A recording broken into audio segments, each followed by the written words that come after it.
Halo, selamat datang di podcast Gajian. Podcastnya Makin mahir. Podcast Gajian, podcast yang akan membahas soal dunia kerja dari sudut pandang karyawan dan juga Dari sudut pandang HR. dari sudut pandang HR. Bersama kami ada saya Budi. Saya Dino. Kita mulai podcast Gajian sekarang juga.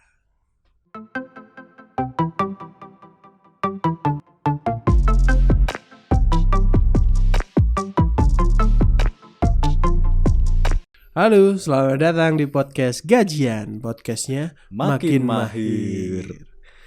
Episode kali ini kita akan ngobrolin soal interview Betul. untuk fresh graduate.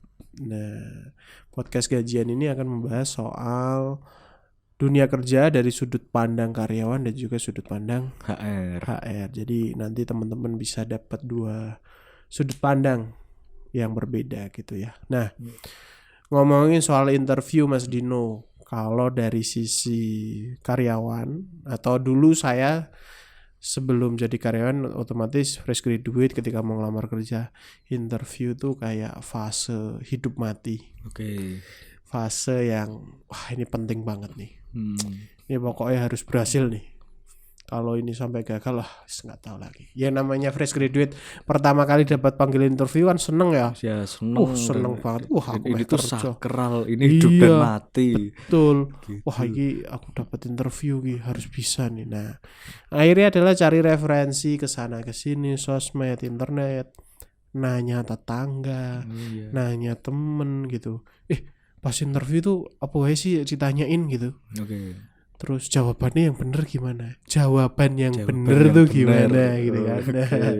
Nah, sebenarnya itu pengen tahu dari sudut HR itu biar teman-teman fresh graduate yang sekarang mau ngadepi interview, pertanyaan-pertanyaan yang sering dikasih penanya sama HR gitu. Yang sering ditanyakan HR sama calon karyawan fresh graduate itu sebenarnya pertanyaannya seperti apa? Terus jawab itu gimana, yang bener tuh gimana gitu. Nah ini kalau dari fresh graduate ya, yang bener tuh gimana jawab apa aja Mas kira-kira pertanyaan. Episode ini kita membahas interview karena bertepatan dengan kelulusan teman-teman kita yang SMA SMK ya. Iya betul.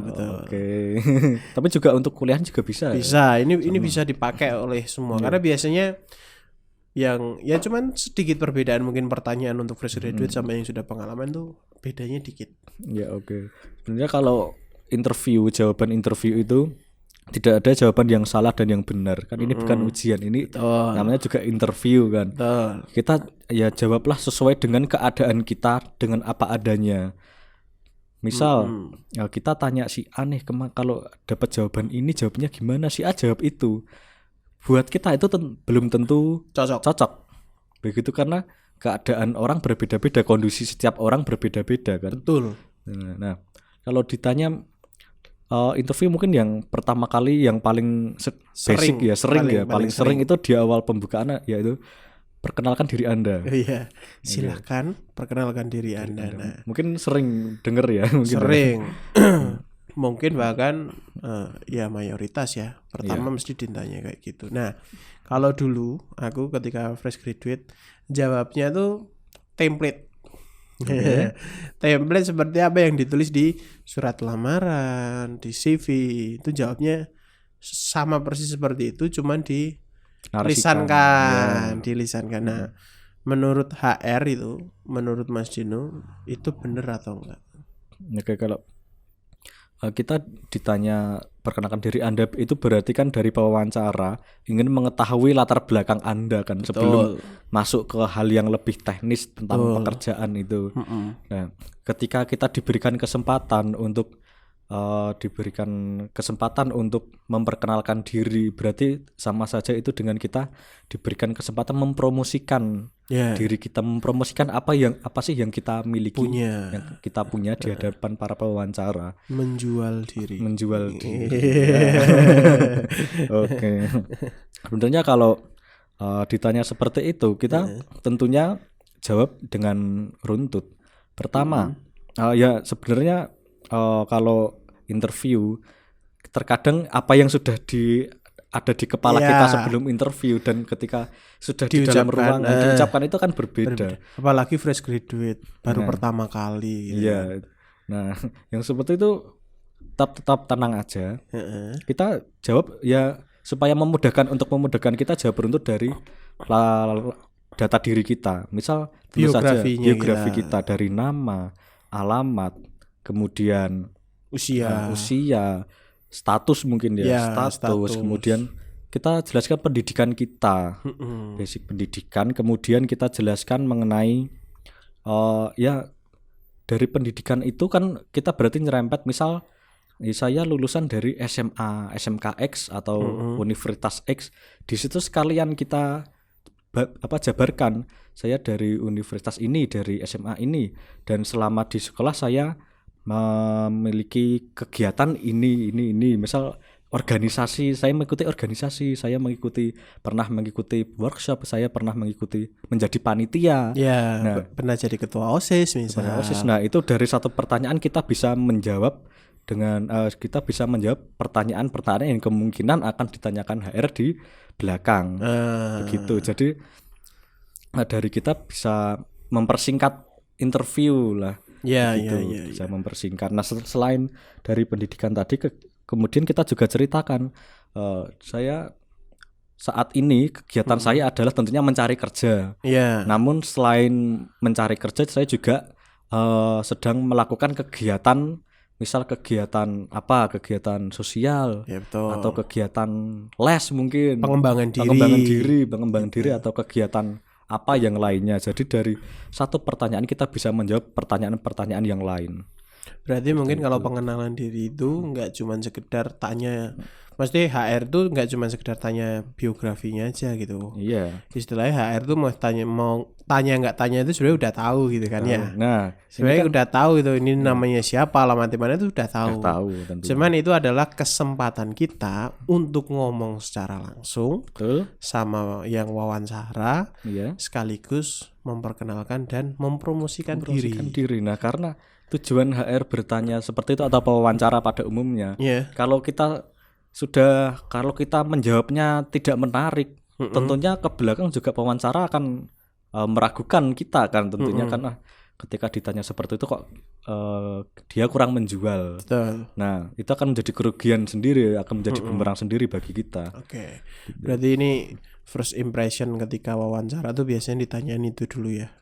Dan itu harus diusahakan semenarik mungkin teman-teman jawabnya. Terus jangan cuma sekedar biografi, nama, alamat, umur, tapi juga jelaskan soal diri teman-teman, hal yang menarik yang ada di diri teman-teman, dimiliki oleh teman-teman.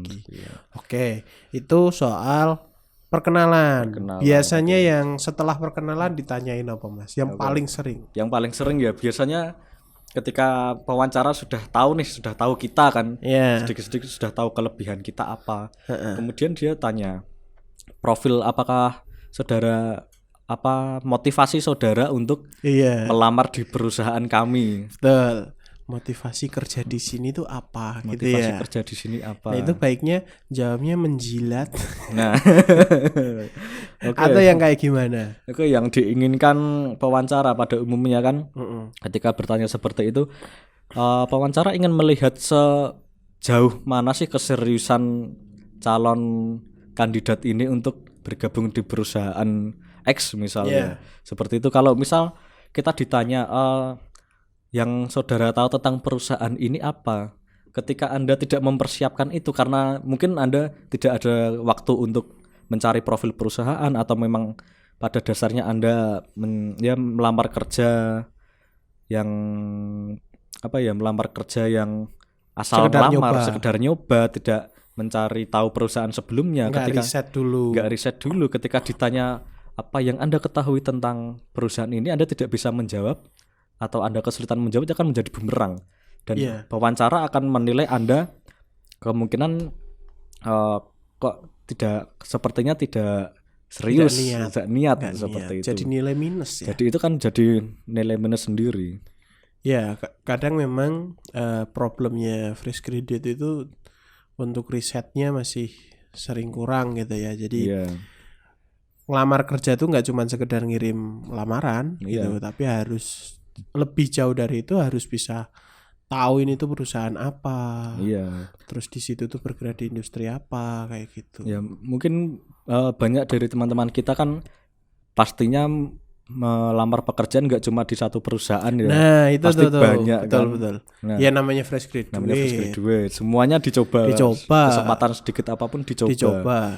Oke, nah seperti itu kan bisa misal ketika melamar di perusahaan A, sempatkanlah untuk meriset sedikit-sedikit, paling tidak itu tahu ini perusahaan ada lokasinya di mana dan bergerak di bidang apa. Seperti itu. Nah nanti setelah misal ada panggilan, nanti baru didetailkan lagi. Kalau sudah tahu ini perusahaan bergerak di bidang apa, lokasinya di mana, setelah itu dipelajari lagi ini perusahaan budayanya bagaimana, gajinya, range gajinya seberapa, begitu, dan ini perusahaan model apa sih ini. Nah betul. Begitu. Nah pertanyaan soal gaji kita pernah bahas di episode pertama. Nah teman-teman bisa lihat kalau ditanya gaji itu harus jawabnya gimana. Silakan lihat di episode pertama podcast gajiannya. Nah oke. Setelah perkenalan, ditanya soal kenapa mau kerja di sini, biasanya selain dua itu yang paling sering apa Mas? Biasanya itu kenapa sih Anda tertarik melamar di perusahaan ini? Nah, motivasinya apa sih untuk melamar di perusahaan ini? Motivasi kerja. Ya kalau Anda tidak mempersiapkan pertanyaan jawaban sebelumnya, betul. Nanti mungkin Anda akan agak kesulitan dan kurang meyakinkan kan?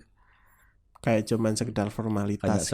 Formalitas. Nah, kalau memang tunjukkanlah Anda itu benar-benar minat untuk melamar di perusahaan itu dengan mencari dengan misal perusahaan ini bergerak di bidang misal di bidang pertanian. Anda kebetulan Anda memang menyukai dunia pertanian. Anda bisa menjawab karena memang saya basicnya menyukai pertanian. Maka saya ingin bergabung dengan perusahaan ini yang sesuai dengan keinginan saya. Kalau enggak mungkin bisa karena saya sekolahnya adalah jurusan pertanian, jadi saya ngerasa cocok di perusahaan ini. Dan kemudian gitu bisa juga karena lowongan yang ada di perusahaan ini kebetulan cocok posisinya sesuai dengan basic yang saya miliki. Betul. Tapi boleh nggak sih jawab jujur? Misal kalau ditanya motivasi pengen kerja di sini tuh apa? Ya kan memang butuh gaji. Nah, pengen nyari duit. Nah, kembali lagi kalau interview itu tidak ada salah, tidak ada yang benar. Betul. Tapi ya oke, nggak salah, nggak benar. Berarti mungkin etika ya. Kalau kayak gitu beretika atau enggak sih? Ya, kalau misal jujur, ya kan butuh duit, Pak. Oke. Kita lihat juga seperti itu dari watak atau dari karakter pewawancara ya. Ada pewawancara yang menganggap hal seperti itu memang sudah biasa. Semuanya sudah tahu kalau kalian itu mau bekerja itu mencari uang. Kamu sudah tahu, tapi alangkah lebih baiknya dengan menjawab yang lebih berkelas, lebih elegan. Nggak usah diperjelas juga nih butuh uang. Iya, pasti semuanya butuh uang. Udah pasti tahu. Kita yang ingin kita gali adalah alasan selain materi.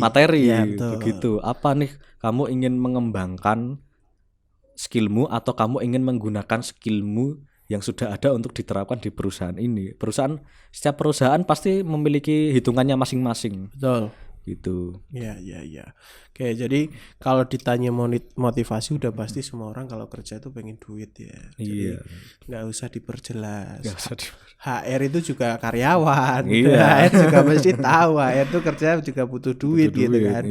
Jadi karena sering tuh ada pertanyaan yang kalau dijawab ya kan kerja kan memang butuh gaji, ya tahu gitu. Tapi pasti jawab yang lebih elegan, berkelas, lebih menunjukkan bahwa kita itu memiliki nilai lah, memiliki nilai, punya nilai sesuatu untuk perusahaan ini, gitu ya. Gitu. Oke, tapi juga jangan menjilat. Nah. Jangan menjilat. Nah, selain itu saya itu pernah dapat pertanyaan dari HR ditanya soal hobi, Mas. Oke. Hobi atau kesibukan. Nah, hobimu apa sih sekarang ini, atau kesibukanmu tuh sekarang ini apa? Itu jawabnya gimana tuh? Kan kadang suka mikir kok pertanyaannya kayak gini ya? Emang ada hubungannya sama kerja ya? Oke. Itu sebenarnya pertanyaan kayak gitu jawabnya gimana dan memang ada hubungannya sama dunia kerja. Oke, mungkin terlihat sepele ya bagi Sepele teman-teman. Tapi di sini adalah tujuan pewawancara ingin menanyai hobi Anda. Kita lihat hobi.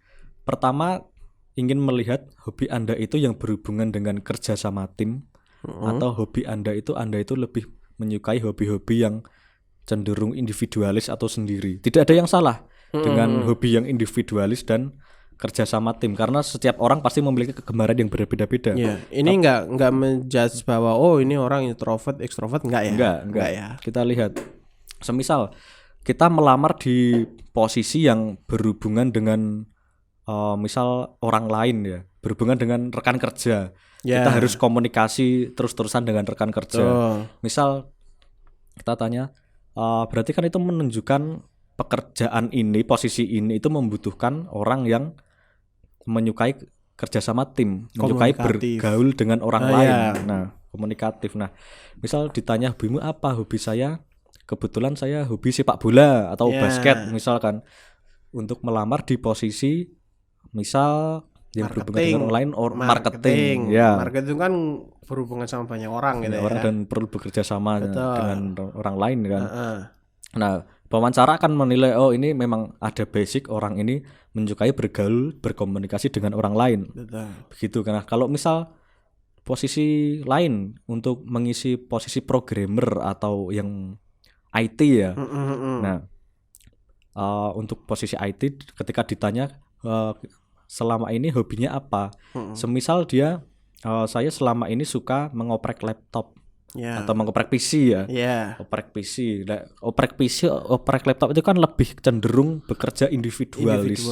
Nah, pewawancara akan menilai oh dia cocok di posisi programmer karena dia programmer itu kan terbiasa individualis. Nah, kalau misal programmer diisi dengan orang-orang yang banyak bicara, seperti itu kemungkinan akan menghambat pekerjaannya. Begitu. Jadi itu tidak ada yang salah dengan hobi kalian.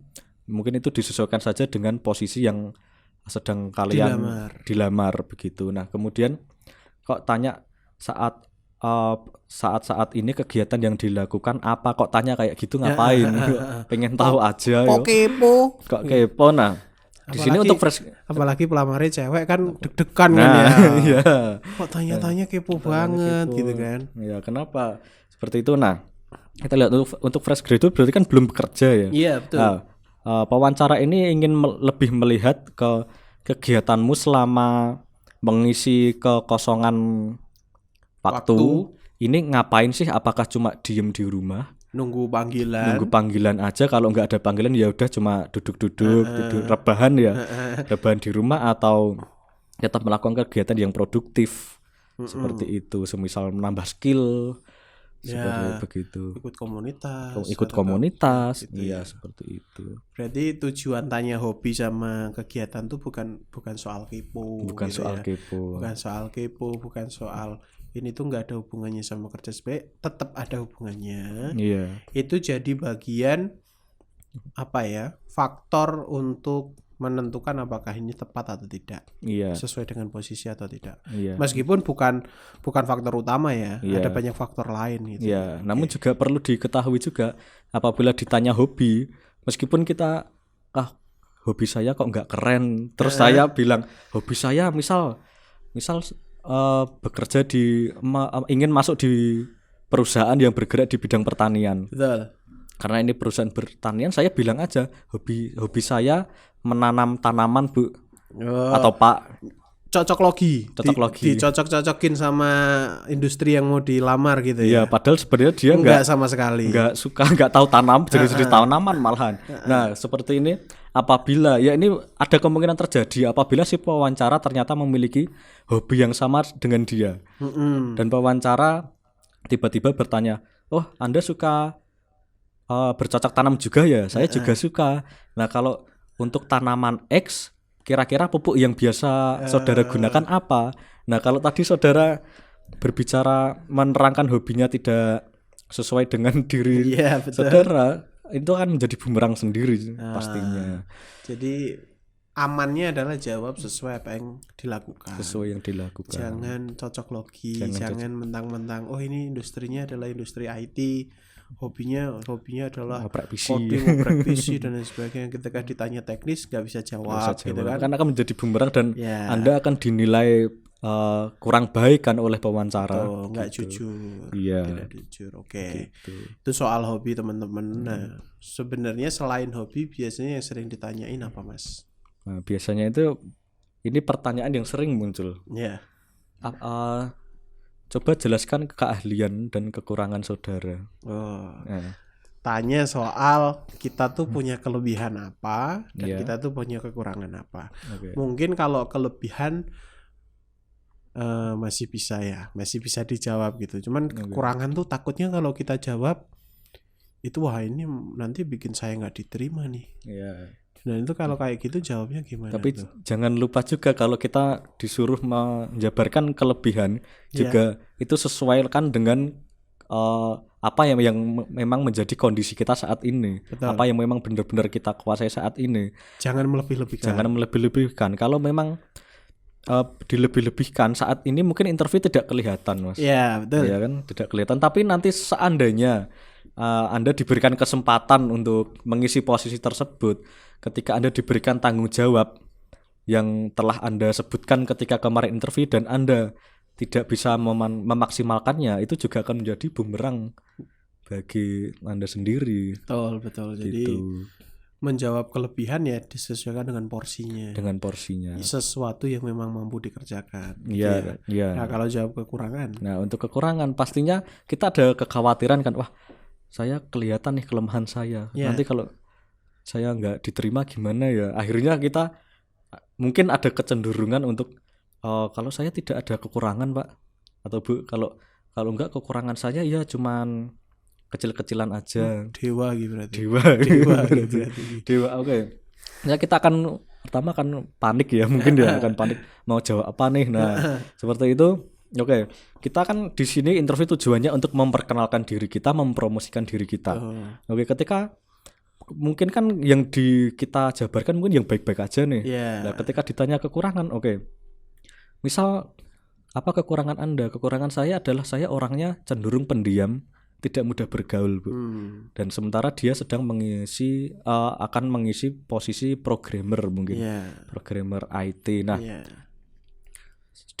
tapi selain saya cenderung diam dan tidak suka bergaul, tapi di situ saya menjadikan kekurangan saya itu menjadi sebuah kelebihan, yaitu adalah saya bisa fokus terhadap pekerjaan yang saya lakukan. Saya tidak banyak berbicara dengan orang lain karena saya memang dituntut dalam pekerjaan saya harus fokus. Nah, itu kan di balik kelemahan tetap ada kelebihan. Jadi kita tidak serta-merta menjatuhkan nilai kita di depan pewawancara. Betul. Begitu. Berarti kalau jawab kekurangan itu juga harus ditahu sisi baik dari kekurangan kita tuh apa. Kayak gitu ya mungkin ya. Saya tuh orangnya cerewet gitu mungkin. Mungkin sisi jeleknya saya orangnya cerewet, tapi karena di marketing tuh dibutuhkan komunikasi, saya akan mudah untuk komunikatif kayak gitu mungkin ya. Kurang lebihnya kayak gitu ya teman-teman. Jadi kalau ditanya kelebihan jangan dilebih-lebihkan.